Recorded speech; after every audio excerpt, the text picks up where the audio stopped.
Sa isang araw, pwede ka lang matalo ng 2%. Ganun. Tapos, yung panalo mo lang hanggang 4% or 3%. So, pwedeng ganyan. So, at least sa isang week, pwede ka magkaroon ng 3 na winning days, tapos 2 na losing days, ganyan. So, let's say average mo mga 2% per week, ganyan. So, pwede natin i-try, i-compute yun, and tingnan natin kung hanggang saan tayo dadalhin ng compounding natin. Okay, so, punta lang tayo sa compounding interest calculator. Compound interest calculator. Sabi maganda rito yan, the calculator site. Tapos, ayan. So, check lang natin. Let's say, initial investment mo, $200. Tapos, ang interest, let's say, sabihin natin, weekly. Ayan, lagay natin 2%, no?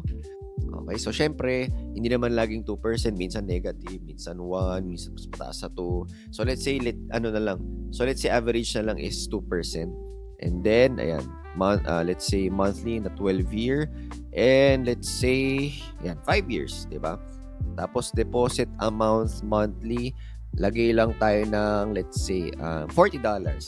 So, very important kasi na meron to. No? Sabihin mo natin, wala muna. Tingnan mo mangyayari. In 5 years, meron kang around, let's say, $30,000, no? 5 years, $30,000. So, ikaw bahala, mataas ba yun o hindi? Okay ba na hindi?